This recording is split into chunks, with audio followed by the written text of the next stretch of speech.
Buenos días, es un placer a nombre de la institución bilingüe Integral School que hoy nos acompañe en esta actividad que tenemos en el marco de nuestra Semana Integralista. Queremos agradecer a las instituciones educativas que hoy nos acompañan, a los padres de familia, a los docentes, directivos y a todos los invitados especiales que hoy nos acompañan. Para el día de hoy hemos preparado una ponencia sobre en las salas de un cimarrón por el rescate de la memoria histórica y la identidad cultural de nuestros pueblos. Vemos, por ejemplo, aquí que tenemos una imagen de fondo. Yo quiero que alguno de los niños me comente si sabe a qué se refiere esa imagen. Por acá, mi amor. La imagen está referenciada a Benco Viejo. Es como una imagen de libertad o algo así. Muy bien. Por acá, otro niño y terminamos. ¿Quién más había alzado la mano por acá? Mi amor. Esta es una imagen que representa la libertad. Muy bien. Eso me agrada mucho, que nuestras nuevas generaciones vayan conociendo. Esta es una imagen de la plaza de San Basilio de Palenque. Efectivamente, esa estatua que vemos allí es en homenaje a Benco Viejo. Y precisamente Benco Viejo es uno de los personajes que vamos hoy a aprender más sobre él. Agradecemos la presencia del doctor Antonio Prada, que hoy nos va a dar una información valiosa a todos por el rescate histórico de nuestra cultura afro en Colombia. Porque va más allá de pronto de la melanina que puedan tener personas en la piel y poder distinguirnos como afros por un color de piel, sino por la importancia histórica que ha tenido la herencia afro en Colombia y todo el legado que nos ha dejado a nivel de cultura en Colombia. Entonces, bueno, demos inicio. Vamos a comenzar con las palabras de apertura de nuestro señor rector, el licenciado Saúl Cohen. Muy buenos días. Realmente me siento complacido de que ustedes puedan estar el día de hoy acá acompañándonos. Le doy la bienvenida a la señora Jessica Moreno, quien ha venido en representación de Palenque. La invito a que se siente en nuestra mesa principal.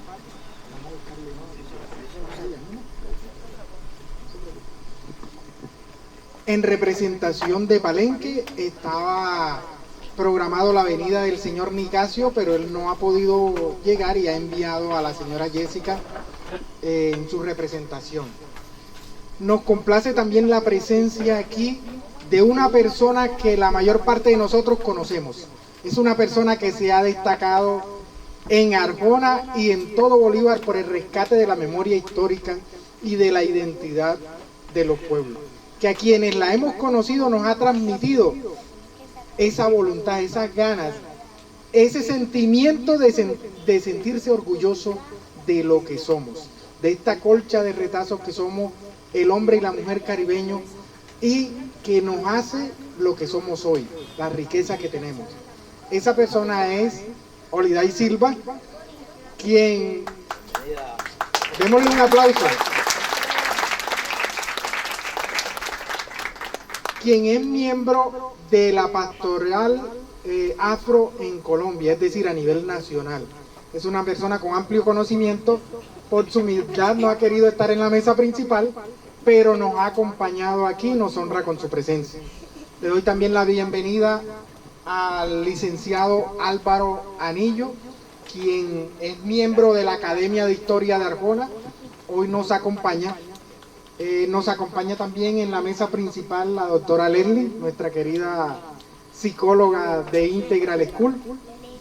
Le damos la bienvenida a los diferentes colegios y docentes que nos acompañan, a los padres de familia, a los miembros de la comunidad que nos acompañan, y especialmente hoy tenemos la presencia del doctor Antonio Prada Fortul, una persona a la que admiro, un escritor de talla internacional, un investigador, una persona reconocida en toda la región por su aporte a la identidad afro. Y ustedes dirán, pero ¿por qué ese tema de la identidad afro? ¿Por qué el rescate de la memoria? ¿Acaso no ha existido siempre? Pues resulta que desde hace algunos años, más exactamente desde los años 70, ha empezado un movimiento que ha querido rescatar la identidad. Antes era como una identidad negada, algo que había que avergonzarse, al que le decían, mira, tiene el pelo de cucú, mira, incluso decir negro era una ofensa. Hoy en día decir negro es símbolo de orgullo. Decir que se tiene el pelo afro es símbolo de orgullo. Y hoy vemos personas que cargan el afro y cargan el pelo orgullosos. Eso no ha sido una labor sencilla. Eso ha sido una labor de muchos escritores, de muchos investigadores, de muchas personas que han estado trabajando por el rescate de la identidad, para que nos sintamos orgullosos de lo que somos. Y nos decía nuestra presentadora, no es un tema de melanina, no es un tema de qué tan blanquito soy yo o si soy realmente negro, porque la identidad afro la tenemos todos. Todos en el Caribe tenemos la identidad afro y su influencia es innegable. Y para eso tenemos hoy este invitado. Antes de iniciar, los niños del grado segundo nos han preparado una pequeña presentación. Es una muestra de lo que han estado haciendo durante la Semana Cultural, la Semana Integralista. Nuestros niños de grado segundo van preparando el show que nos van a ofrecer. Queremos poner en manos de Dios, como siempre, esta actividad de hoy y cada una de las actividades que emprendemos a diario. Pedimos a la teacher Rosiris Pájaro que nos acompañe para hacer la oración del día de hoy. Buenos días para todos. Oremos para poner esto en las manos de Dios. Padre bueno, Dios de gracia, de misericordia y amor, nos presentamos delante de ti, reconociendo que sin ti no somos nada, que cada día necesitamos de tu presencia. Señor amado, ponemos este tiempo, Padre Santo. Gracias por el privilegio que nos da, Señor, de en este día recrear nuestra mente, Señor, acerca de la historia de Palenque. Bendecimos ese pueblo pujante, Señor amado, ese pueblo emprendedor, oh Dios de la gloria.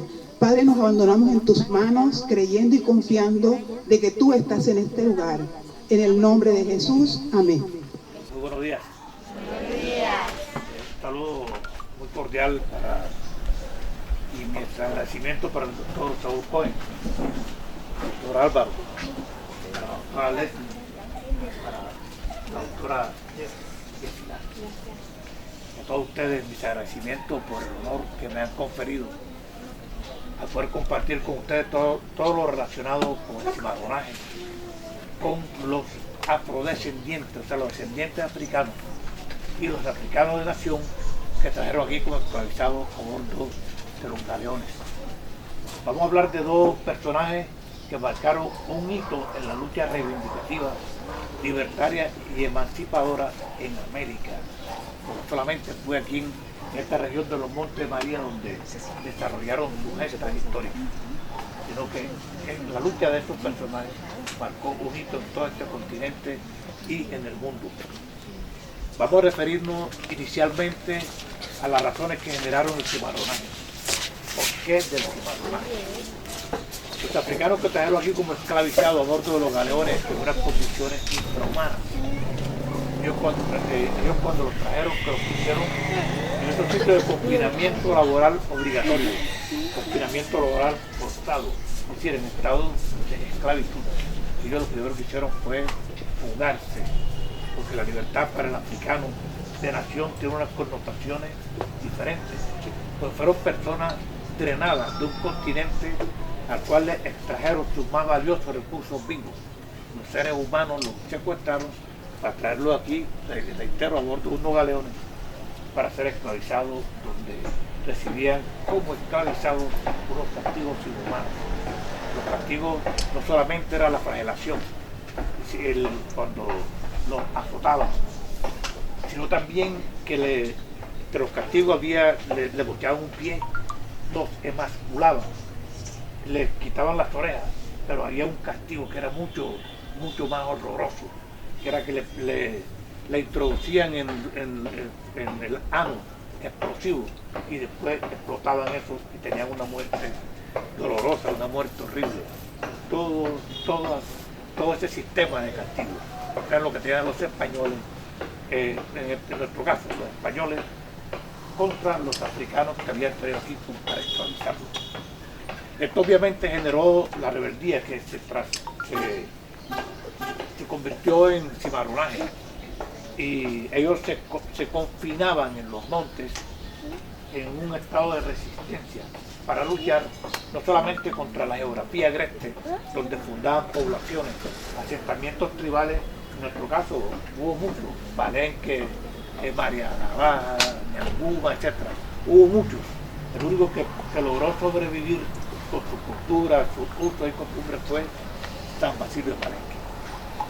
Entonces, dentro de estas personas, de esos cimarrones que marcaron un hito en la lucha, me voy a referir a dos. Uno, una mujer, se llamaba, el nombre africano no lo hemos identificado, pero aquí le decían Polonia. La historia se refiere a ella con 2 o 3 renglones, pero fue una mujer que marcó un hito en este tipo de lucha. Polonia lideró un ejército de mujeres compuesto por 150 guerreras. Luchó contra, toda esta zona fue el escenario de esa lucha. Ella luchó contra los españoles.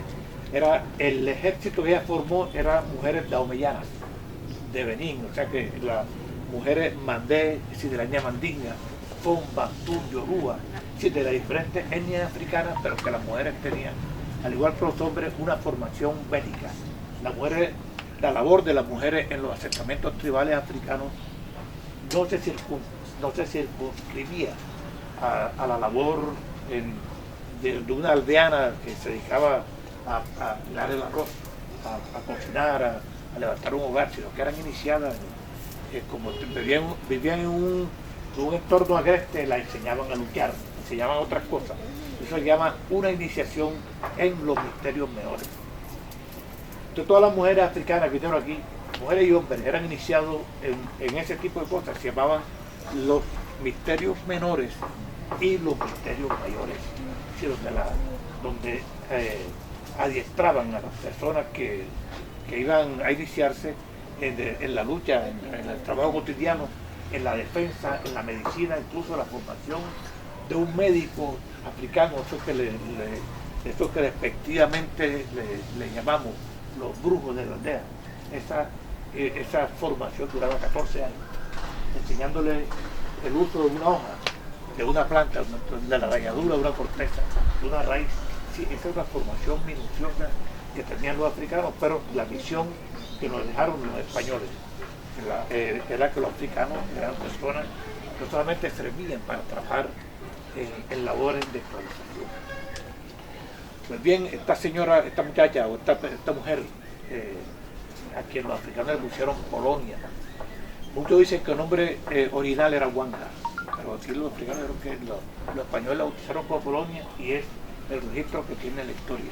Le reitero que los libros de historia, las crónicas, solamente hablan de ella, se refieren en 2 renglones, a pesar de que luchó contra los españoles, derrotándolos en 3 ocasiones. Una mujer que derrotara al ejército más poderoso que se acantonaba en la provincia de Cartagena de India, derrotar a ese ejército y haga una prueba. Entonces, esta mujer, cuando después de su fuga, ella se fue para un palenque, la acogieron en un palenque, y en ese palenque, a través de las diferentes luchas, ella consiguió erigirse en vida. Formó un ejército de mujeres. Eso es único en el mundo, único en la historia. Y esto se dio aquí en la provincia de Cartagena de India, en esta región que nosotros conocemos como los Montes de María. Bien, entonces quiero traer esta colación porque yo viendo la situación que no hay registros históricos sobre ella. Y cuando se se refieren a ella, ya no, pero lo hacían de una manera despectiva. Los libros históricos, tengo un cuaderno tengo un libro donde se refieren a ella de una manera despectiva, donde desconocen o ponen en duda que una mujer haya desarrollado esta labor. Pero sin embargo, existe el registro histórico de Alvar Cabeza de Vaca, un historiador, un cronista español, y también de padre Alonso de Sandoval. Es decir, hay muchas crónicas que hablan de ella, aunque no se refieren a ella narrando todas sus gestas. Las referencias que hacen nos dan una pista de lo que era esta mujer. Bueno, entonces quiero referirme a esta persona, a este personaje, porque repito, es único en el mundo, único en la historia, y marcó un hito en la lucha reivindicativa, emancipadora y libertaria de América. Fue anterior a Benco Viejo. Benco Viejo, a quien voy a referir ahora, sí, era de la etnia Bissau. Esta persona, Polonia, también de esta misma etnia, son de Guinea-Bissau. Yo escribo un libro que se llama Benco, las alas de un cimarrón. Ese libro me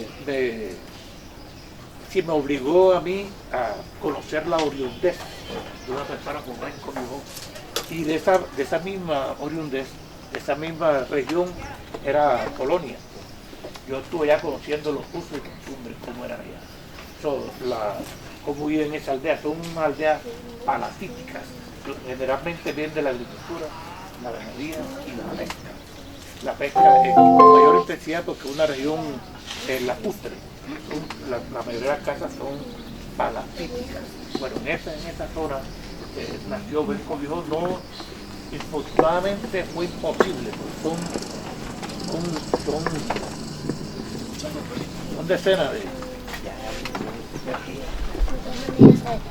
son decenas de asentamientos tribales, de aldeas, pero entonces imposible para mí fue determinar eso, a pesar de que yo me quedé en Guinea-Bissau, me quedé alrededor de 25 días, pero sí pude describir y conocer cuál es la cotidianidad, el modo vivendi y cómo se crían, cómo a los jóvenes, niños y niñas en ese tipo de aldeas, y todavía en estos momentos existen estos procesos iniciáticos en los cuales se le enseña a las personas,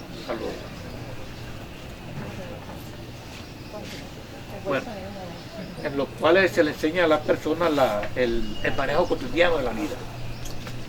Bien, entonces Benco Viejo fue traído aquí como esclavizado a la provincia de Cartagena de India entre los años 1595 a 1600. Porque fue traído por un esclavista, por un tratante portugués que se llamaba Pedro Gómez Reinel, que firmó un asiento con la autoridad española para poder traer a la provincia de Cartagena de India 30.000 esclavizados, 30.000, en ese periodo de 1595 a 1600. Como no lo pudo traer en su totalidad, hicieron una prórroga. Entonces, fíjense lo que significó esto, traer esa cantidad de africanos esclavizados en esas condiciones infrahumanas, en unos galeones. Yo conocí un galeón de esos, la réplica de un galeón de esto original, estuvo en Senegal, en Dakar. Hay un sitio que se llama Gorée, es una isla, queda 15 minutos de Dakar. En ese galeón introducían para traerlo en esos viajes hasta 380 y 400 esclavizados. Entonces, el 30% o el 40% fallecían en la travesía. Es decir, que en el Atlántico, en el cruce desde África hasta América, que según los cronistas, la Law History Corporation, una entidad británica, registra 54.000 viajes, pero hay otra organización belga que registra 59.000 viajes de galeones. Exactamente, desde África hasta Europa y América. Da una millonada grande, y fue en esas condiciones infrahumanas, esas condiciones físicas deplorables, que los africanos que lograban sobrevivir del viaje, del malungaje, que llegaban aquí enfermos, llegaban aquí en muy malas condiciones por la alimentación física, por la enfermedad del pueblo. Que uno de estos viajes fue el que trajeron a este país, o al puerto de la provincia de Cartagena, India, a Benco Viejo. Fíjense que Benco Viejo no le cambiaron el nombre, trajo su nombre original, Viejo, porque es de la etnia Bissau, de Guinea-Bissau. Los bisagos le dicen los oriundos de la Guinea-Bissau, de la Guinea Ecuatorial, todos estos son bisagos. Entonces se conocen con esa etnia, que se caracterizaron porque jamás jamás pudieron aceptar la esclavitud. Jamás se doblegaron, exacto. Entonces, ellos, ¿por qué luchaban? Primero luchaban por la libertad, por ser libres. Eso fundamentalmente. Segundo, luchaban por recuperar sus usos y costumbres y también por recuperar su espiritualidad. ¿Cuál es la espiritualidad de los africanos? Las religiones que ellos practicaban en sus países de oriundez. Cualquier tipo de religión, que eran religiones premosaicas, preteológicas, preislámicas. Eran religiones que tenían siglos de tener vigencia en el mundo. Pero también luchaban por reivindicar y recuperar sus nombres. Porque para un africano que traían de su continente, que traían de sus asentamientos tribales secuestrados, reitero, de un continente que drenaron, que expoliaron de sus más importantes recursos vivos, recursos humanos vivos.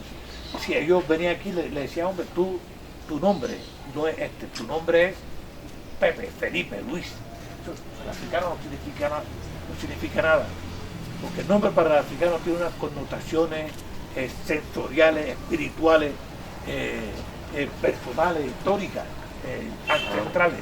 El nombre para un africano es un nombre sagrado. Es un nombre que se lo pone generalmente el abuelo o el padre. Y cuando van a bautizar, todavía en algunos asentamientos tribales o algunos grupos étnicos, se acostumbra cuando la persona nace, el recién nacido lo coge el papá. Si no tiene papá, lo coge el tío o el abuelo. Y se lo lleva y le dice, tu nombre es tal, tu abuelo se llamaba tal, le da una relación histórica sobre su ancestralidad. Entonces el nombre para el africano tiene unas connotaciones de esta naturaleza, espirituales, ancestrales, religiosas, de toda naturaleza. De manera que cuando llegó un africano a le decían, tu nombre es Felipe, o Luis Carlos, o David, o lo que sea, lo ofendía. Yo le voy a contar una anécdota.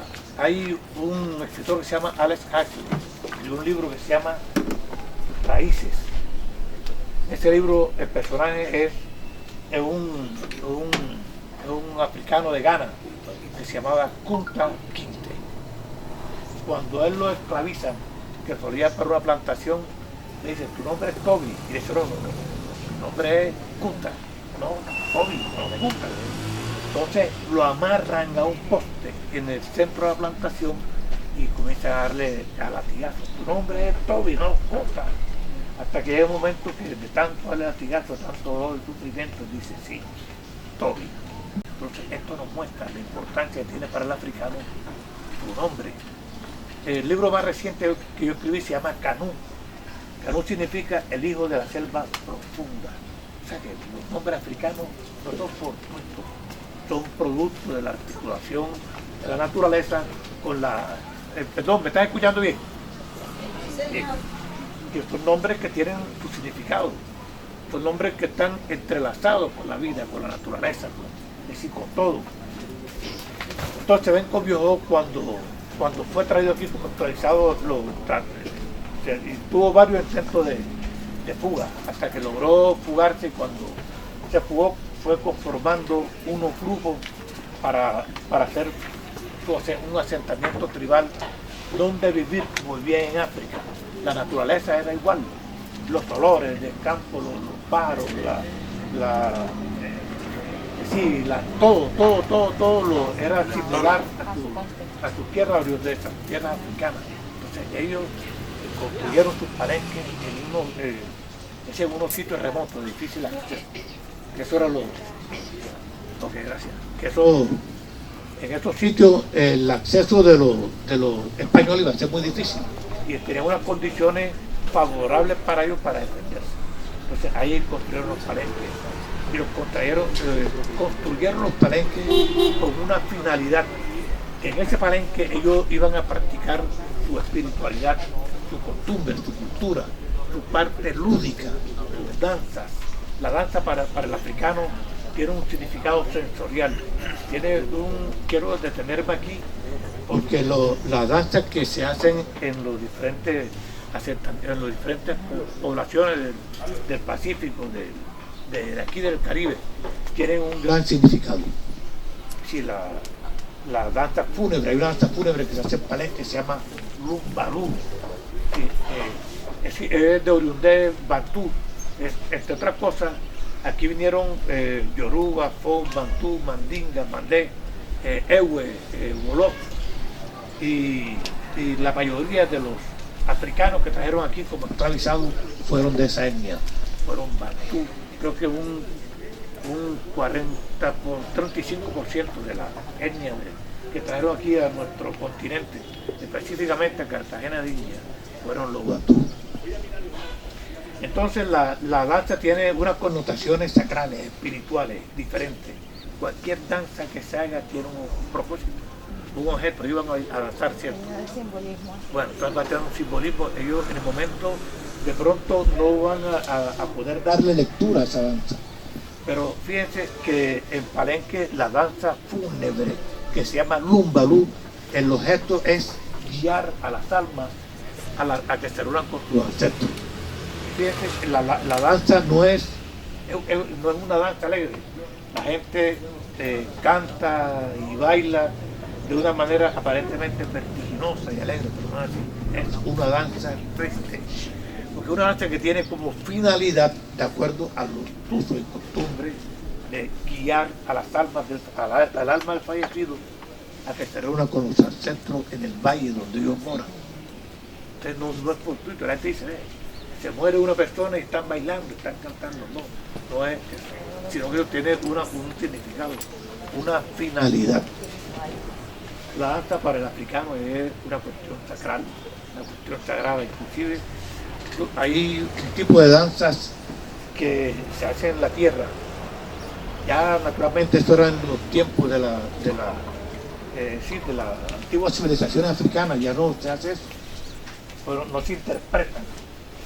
Los pases que hacían, los pases danzarios, después que terminaban, el sacerdote le daba lectura a las huellas que quedaban, y eso tenía un significado para ellos, lo acataban. Eran, reitero, eran las costumbres, los usos religiosos que tenían ellos y que los ponían en práctica y que para ellos era muy respetable.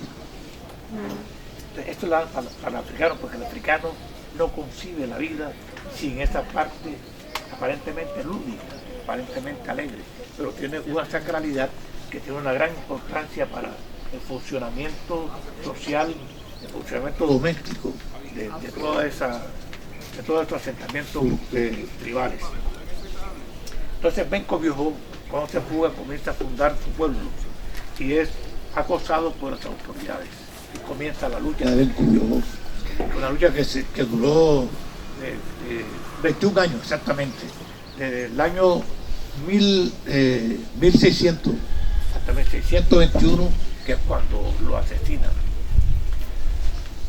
Cuando atacan a Benco Viejo por primera vez, los españoles envían 30 soldados bien adiestrados, porque ellos pensaban que iban a encontrar a unos africanos inermes, medrosos, temerosos del ataque que iban a llevar. Y estos tipos llevaban arcabuces, espadas, iban con su armadura, se llama la armadura.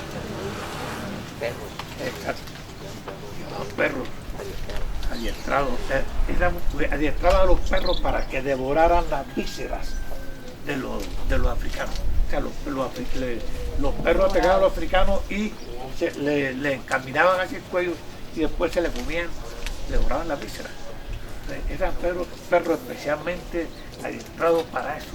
Eso le permite a uno ver cuál es el grado de crueldad, de insanía, de saña que tenían los españoles de los primeros tiempos, los españoles de la época colonial. Entonces Benco Viejo en ese primer enfrentamiento derrotó a todos los españoles, quedó uno solo con vida que lo durmieron, para que le avisaran que los africanos, los cimarrones que estaban en el monte, no iban a defender su libertad hasta la muerte. Entonces fue el primer enfrentamiento. Las autoridades coloniales, naturalmente, el gobernador de la provincia se llamaba Jerónimo Estuardo y Casasola. Entonces ahí se genera un drama, ¿sí? Porque él nunca aceptó que fueran derrotados y envió una fuerza duplicada y también fueron derrotados. Entonces ya era una guerra abierta. Sí, fue tan costosa esa guerra que llegó un momento en que los reyes de España dijeron, bueno, esta guerra nos está saliendo muy costosa. O acaban con los cimarrones o firman con ellos un tratado de paz. Pero ellos no querían hacer esto. Pues firmar un tratado de paz con los africanos, según ellos, era doblegarse, era rendirse. De manera que siguieron atacando y Benco Viejo los siguió derrotando. Incluso cuando para pertrecharse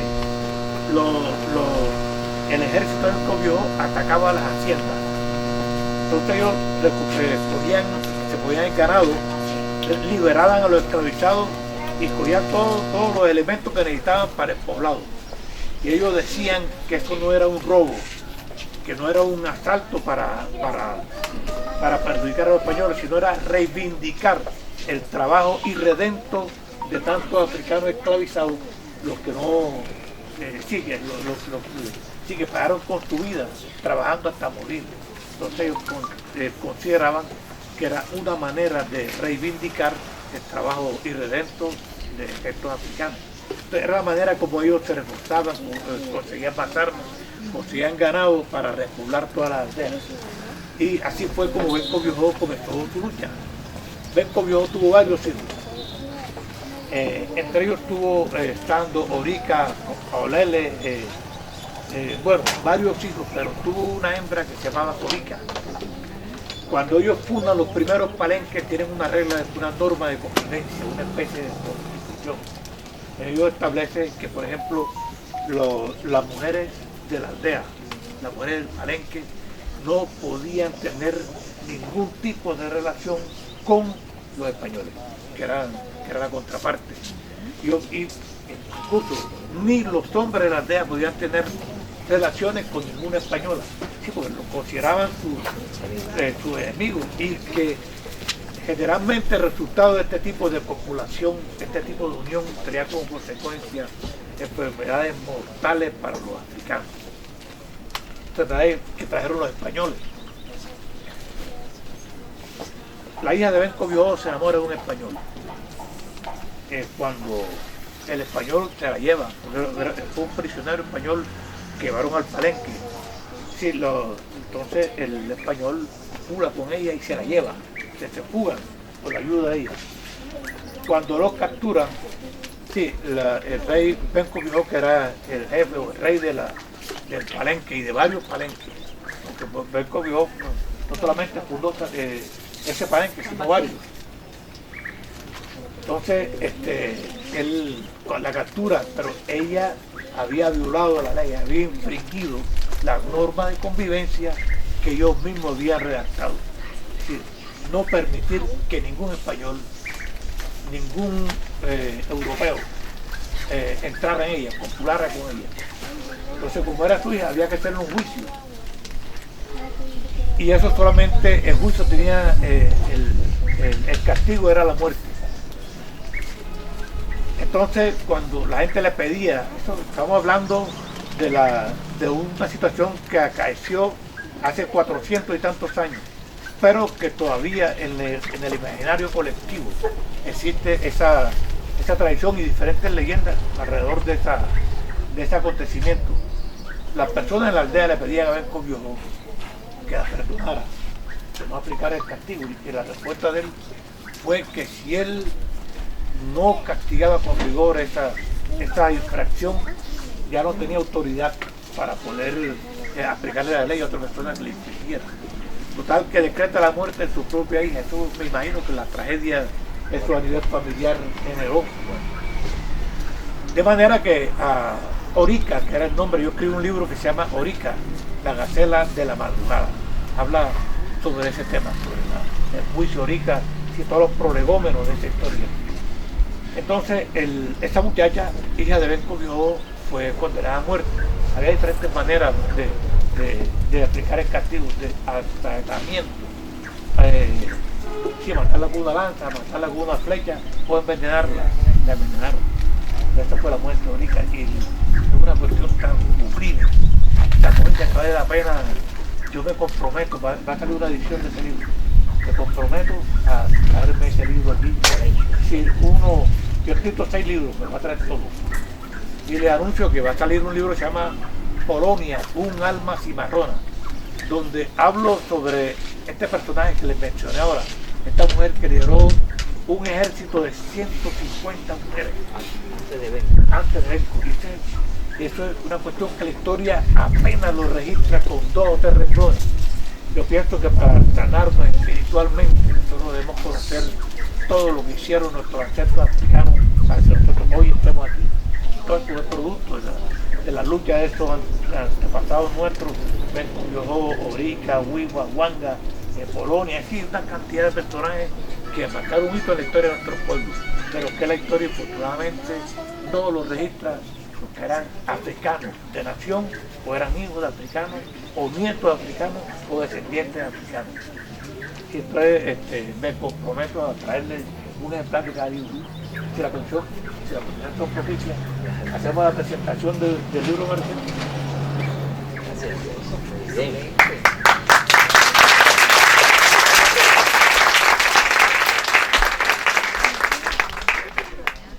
Bien, entonces la lucha de Benko fue permanente cuando los españoles se percataron que era imposible derrotarlo. Entonces le propusieron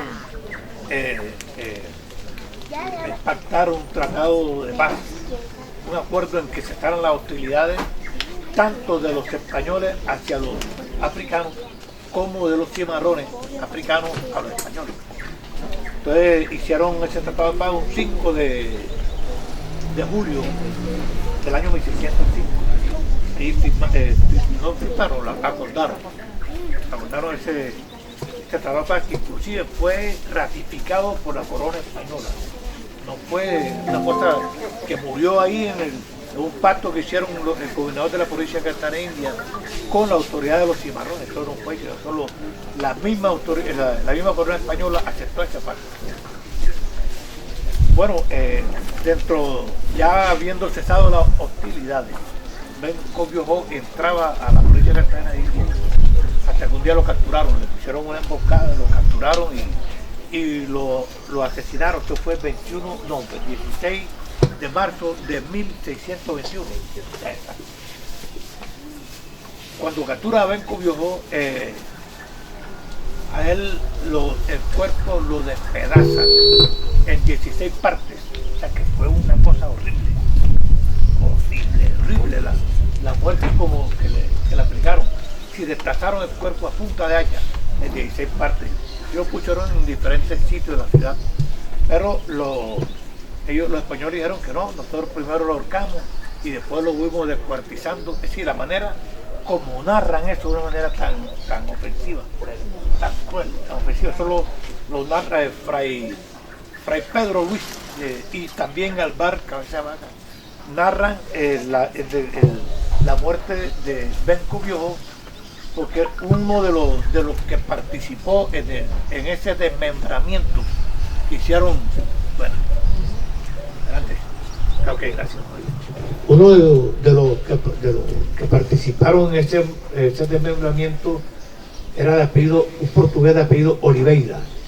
Entonces él narró cómo daba cada hachazo y que el africano a quien estaban descuartizando en ningún momento se quejó, sino que lo miraban con odio.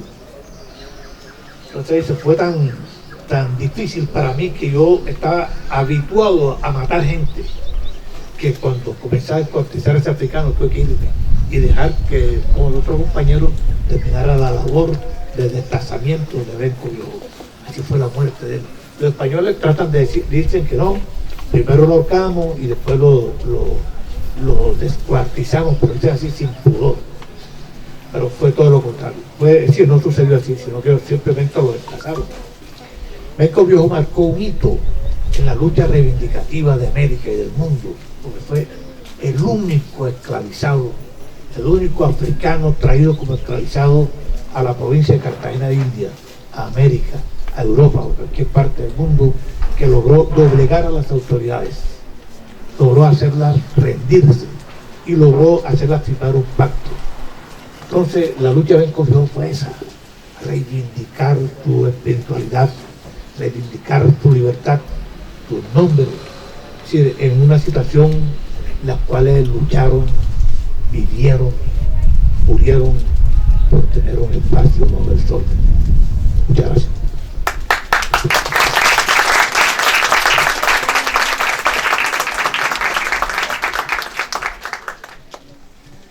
Creo que a partir de esta valiosa información queremos agradecerle mucho al doctor Antonio Estrada. La verdad, yo estaba encantada, yo miraba y los veía a todos así, como cuando estamos concentrados en una película que nos gusta mucho, ¿cierto?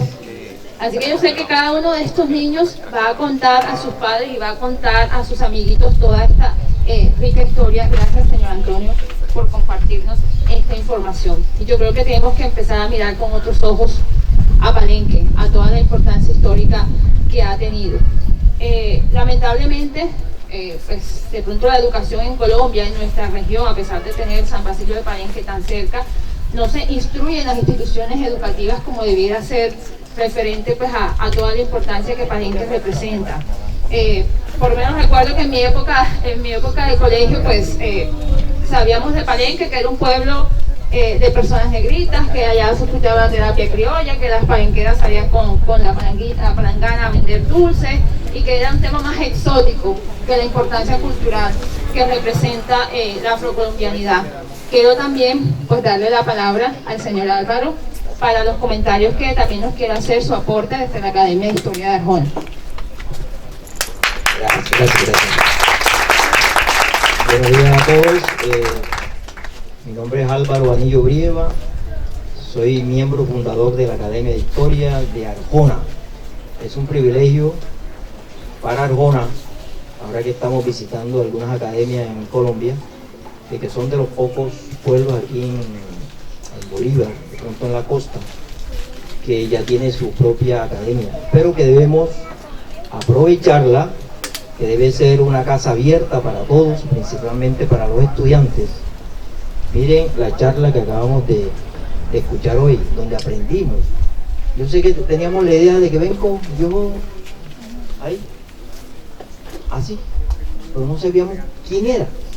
Fue símbolo de rebeldía.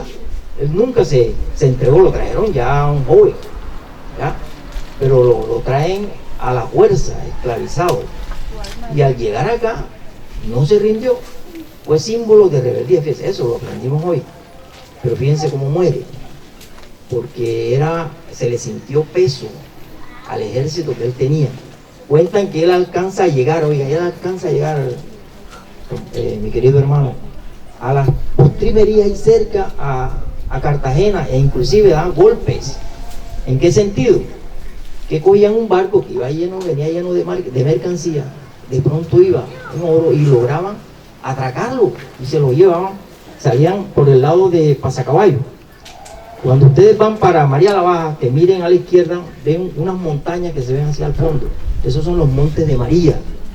Entonces ese ejército se camuflaba y viviera en esa zona. Eran ejércitos rebeldes, ya por la forma como fueron tratados. Pero fíjense cómo aprendimos cada día. La academia tiene 5 años. Nosotros empezamos visitando diferentes colegios. Trajimos expositores. Aquí estuvo doctor José Daniel, allá en el cooperativo. Dictó una charla sobre cuando a Cartagena Murillo lo cerca. Entonces, ese día dijo que también que él como abogado tiene una demanda en La Haya, donde ese no era el tal español que nosotros nos enseñaron en la historia, señor. ¿Sí? Él vino fue aquí a masacrar también, y masacró, y la tercera parte de la población de Cartagena murió de hambre. Eso casi no nos enseñan a nosotros en la historia. Bueno, entonces, ¿cuál es el objetivo de nosotros acá en la academia? Buscar la historia nuestra de Arjona. Fíjense, este año teníamos pactado un concurso para los niños, donde ellos mismos van a elaborar sus historias. ¿De quién? De su abuelo, de su bisabuelo, de su tatarabuelo, quienes eran. Eso todavía se puede rescatar preguntándole a los papás y a los abuelitos que están vivos. ¿Ya? La historia del tren. Todavía no creen de que aquí pasaba un tren y que a las 4 de la tarde sonaba la bocina. Y ya la gente lo escuchaba en la región, que viene el tren. Hasta el año 50, hasta aquí, hasta 1950. Muchos que estamos vivos se acuerdan del tren, pero como ya no está, no lo creemos. La historia de Benco es lo mismo. Como ya Palenque y vemos los palenqueros regados por todo el país y el mundo, pues no creemos esas atrocidades que se dieron. Yo, fíjese, como soy profesor, tuve el honor de darle clase a varios palenqueros y hoy en día me siento muy orgulloso. Mira, el profesor Pedro Cañate, profesor de la Autónoma de México, profesor de matemáticas. Ellos le imprimen, el palenquero le imprime a su hijo que tiene que estudiar, que la revolución está ahí en el estudio, en la oportunidad que le dan. Tengo una médica, la doctora Anaya Hernández, fue mi alumna también, es médica aquí en la ciudad de Cartagena, y así son muchos.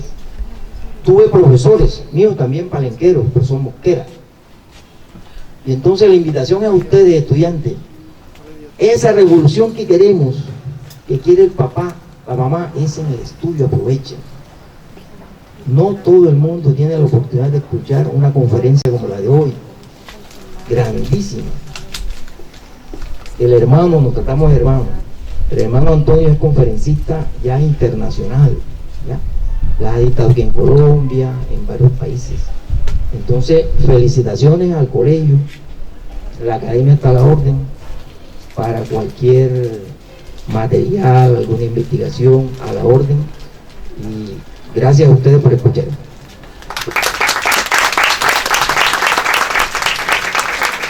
Escuchemos ahora a la señora Jessica Moreno, las palabras que nos tenga para todos.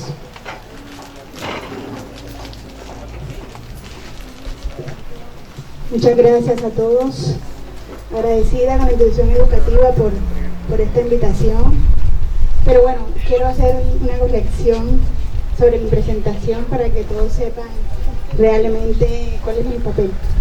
Soy la directora de la Oficina de Género, Juventud y Asuntos Étnicos de la Alcaldía de Arjona, Bolívar. Desde esa oficina impulsamos todos los temas que tienen que ver con las comunidades étnicas en el municipio. Pero además de eso, soy administradora de empresa de profesión con más de 25 años de experiencia en trabajo social y hace aproximadamente 10 años trabajando con comunidades étnicas, no solamente en Arjona, sino en el departamento de Bolívar, en el tema de fortalecimiento interno de estas comunidades.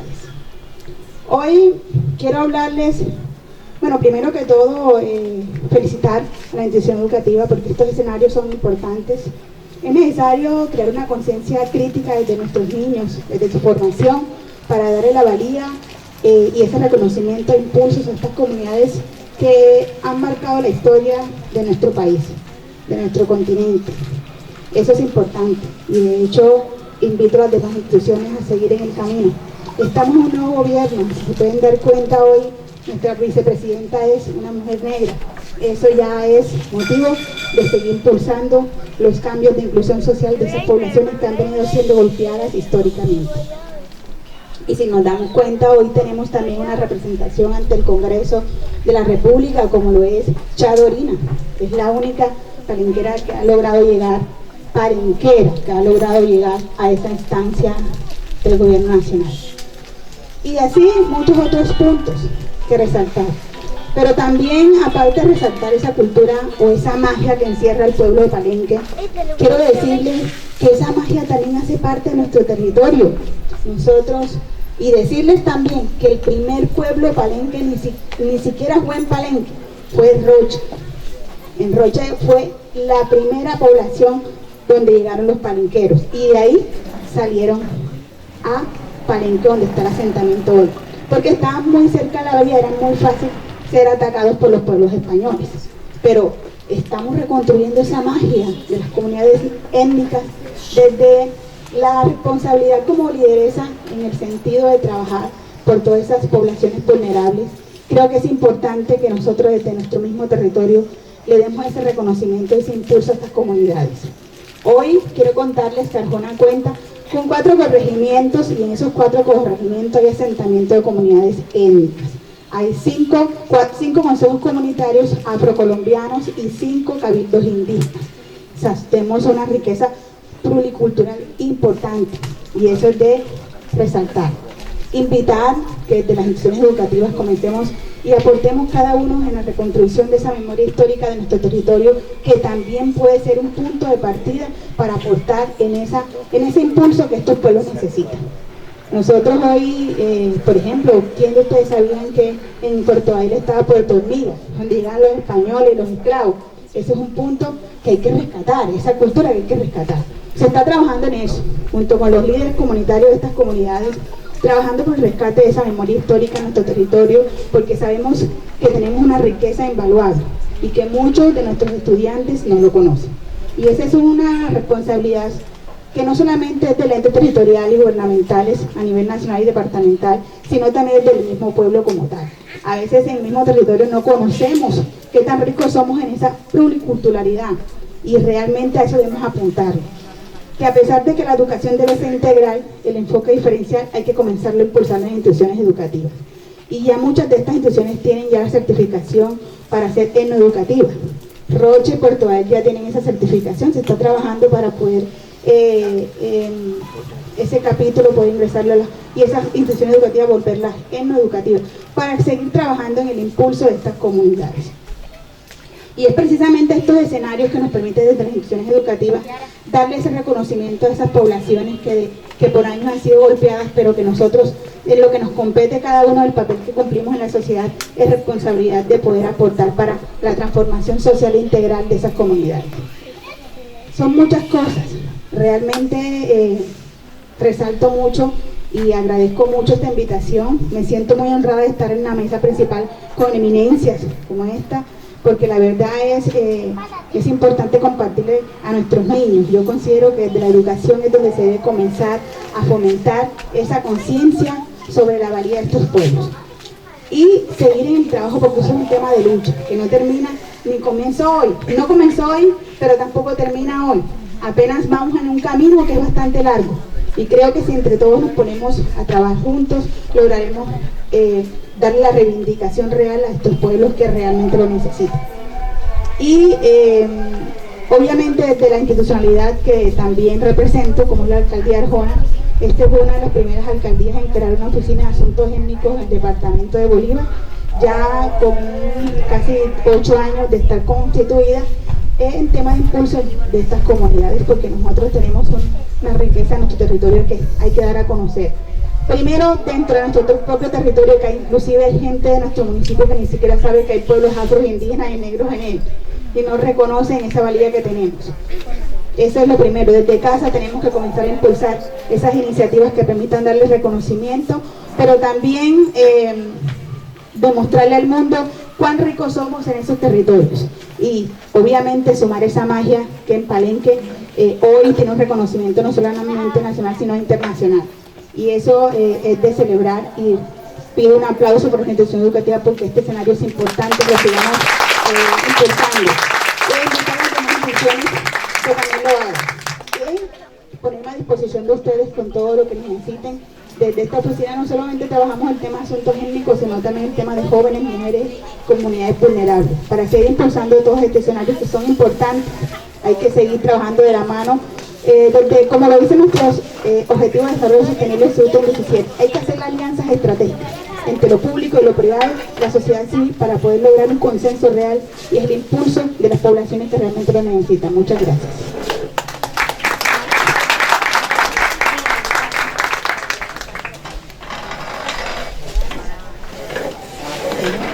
La verdad nos llena de mucha ilusión, de mucha alegría saber todo el trabajo y la gestión que desde la administración se está haciendo. Nosotros como institución en Integra de School también estamos trabajando para fortalecer esa formación e interculturalidad en nuestro municipio, y nos agrada mucho saber que desde la academia, que desde la administración se está haciendo. Buenos días. Realmente me complace mucho estar acá. Agradezco mucho a mi ahijado, señor allá, rector es mi ahijado, a su esposa Caterina, y a todos los compañeros y compañeras que están aquí, pero especialmente a ustedes, niños y niñas, que son el futuro, el presente de este país. Gracias a los compañeros docentes, a los padres de familia que están acá. pues solamente como ratificar un poquito lo que ustedes han dicho. La historia lo cuenta, lamentablemente, los vencedores, no los vencidos.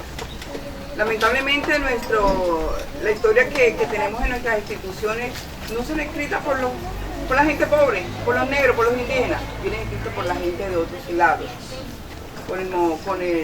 Con todo esto que aquí la compañera Jessica decía, que nuestras instituciones, la gran mayoría, no son educativas, pero que se está logrando, ya que muchas estén empoderándose de este papel, pues yo pienso que el futuro va a ser diferente. Porque miren, estos niños y niñas que están acá se han quedado así. Y cuando la compañera decía quién fue Ben Conbiojo, la niña dijo algo muy importante. Me parece que fue alguien que tuvo que ver con la libertad. Ya eso es clave. Libertad. Entonces, que nuestras enseñanzas siempre vayan acompañadas de libertad.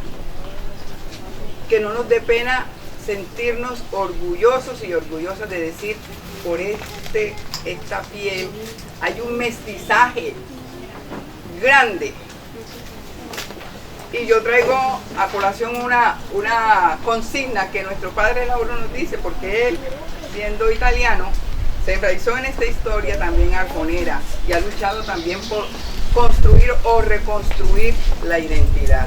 Dice, somos negros, sí señor, somos afro, somos indios, sí señor, somos blancos, sí señor, afrocaribe, rescatando la identidad. Sí. Entonces, sentirnos orgullosos de lo que somos, eso es lo primero. Reconocernos que tenemos pelo afro, orgulloso de tener pelo afro, de que tenemos nariz ancha, de que tenemos boca grande, que tenemos ojos grandes, sentirnos orgullosos de lo que somos. No podemos estar imitando ídolos, porque eso nos hace a historia. Entonces, el primer punto es, niños y niñas, sentirnos orgullosos de lo que somos, rescatar nuestra identidad y tener el gran compromiso, padres de familia, docentes, de llevar esto afuera, de ser multiplicadores. Solamente así podremos cambiar esta historia en la cual nosotros no hemos sido protagonistas, pero estamos llamados a ser protagonistas, siempre y cuando no pisoteando a los demás, sino entre todos y todas, tejiendo un tejido social para reconstruir toda esta amalgama cultural que nos han legado. Muchas gracias.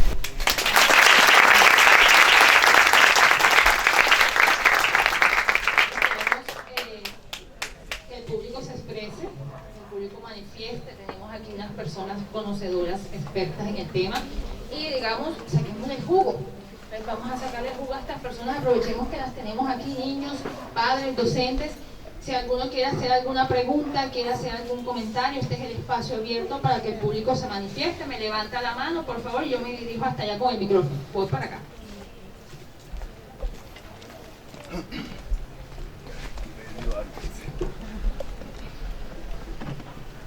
Les tomo unos pequeños apuntes. Bueno, primero que todo, tengan ustedes muy buenos días. Reciban un cordial saludo de la familia integralista, deseándole muchos éxitos y bendiciones a todos. Bueno, me llamó mucho, desde hace mucho tiempo me ha llamado la atención el tema de la afrodescendencia.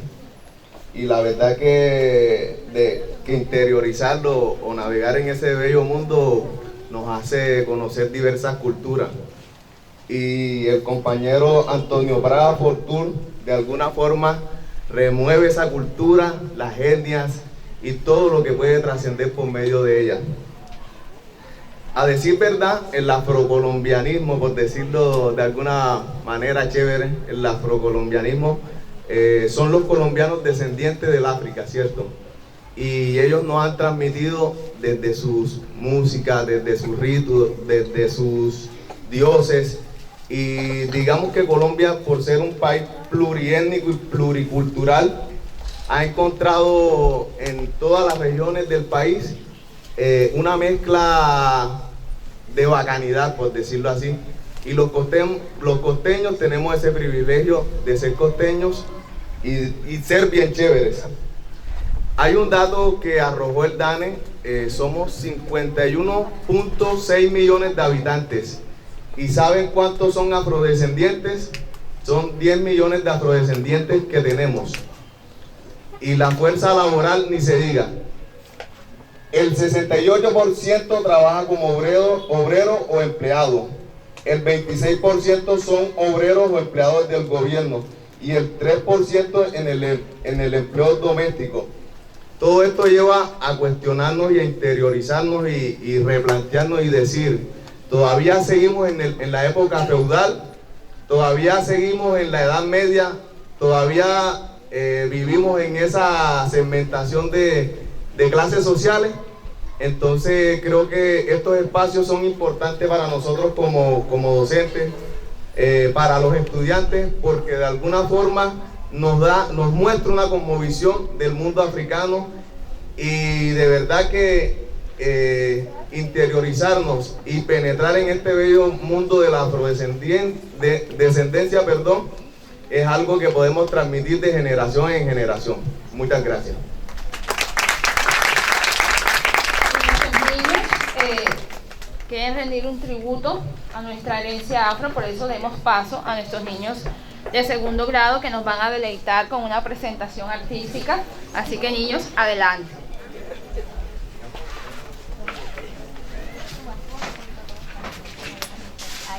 Y la verdad, sin duda, de la herencia afro debemos el sabor, ¿cierto? Yo creo que todos escuchábamos la música y como movíamos el pie, como que nos empezábamos a mover un poquito, ¿cierto? Contagia, y es esa alegría afro que nos debemos tener todos. Bueno, ahora queremos hacer entrega. Le doy la palabra a nuestro señor rector, una entrega muy especial. Bueno, hoy hemos tenido un abrebocas. Esto es lo que se llama un abrebocas. Queda suscrito nuestro querido hermano y maestro Antonio Prada, queda suscrito con el municipio de Arjona y con Integral School. Nuevamente tiene que regresar para ampliar nuestra información, para ayudarnos al rescate de la memoria histórica y de la identidad cultural, a que cada vez más nos sintamos orgullosos de lo que somos y de lo que nos compone. En el día de hoy, nuestros estudiantes quieren hacerle un obsequio. Este es un cuadro que han pintado nuestros estudiantes, porque además del bilingüismo tenemos el trabajo de las artes. Entonces, nuestros estudiantes, con el profesor Tomás, que está indispuesto y no pudo llegar hoy, con el profesor Tomás, con la guía del profesor Tomás, van pintando, van creando el arte, van expresándose. Ellos han hecho algo que también es muy tradicional en Arjona, independientemente al debate ético que se da últimamente sobre las corralejas. Nadie puede negar la influencia que han tenido las corralejas en la historia de Arjona, desde que se hacía en una finca, pasando luego por la plaza central, hasta en estos momentos que se realiza en la periferia, a las afueras. Es algo que ha marcado la historia de Arjona, y nuestros niños quisieron expresarlo en un cuadro que le hacemos entrega en el día de hoy, y que simboliza el agradecimiento que tenemos para con usted y todas las personas que nos han ayudado a trabajar este tema de la cultura.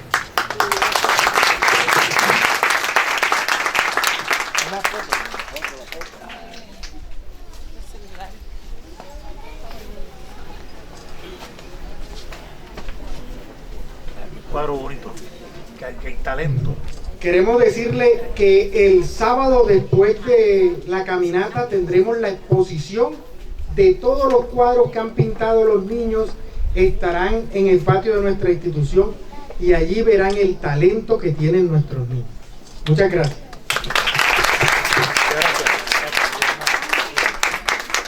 Quiero agradecerle sinceramente, ha sido una sorpresa supremamente grata, estoy emocionado.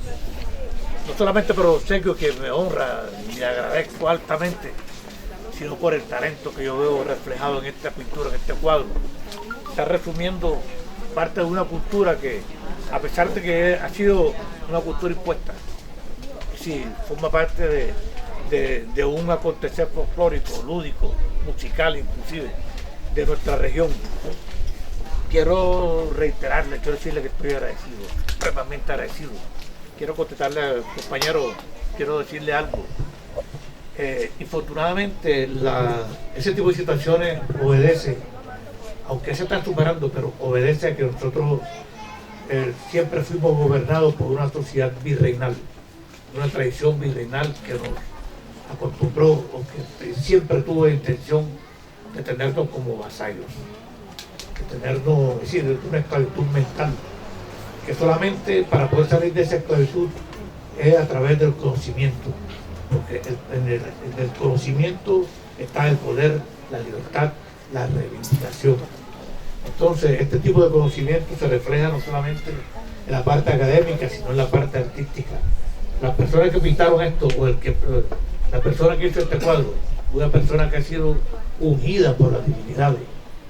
Sí, yo quiero resumir el agradecimiento en una palabra africana que significa suerte, éxito, prosperidad, armonía, amor, gracias. La palabra es Aché, para las personas que incidieron en este regalo, repito esa palabra, Aché, mucho Aché.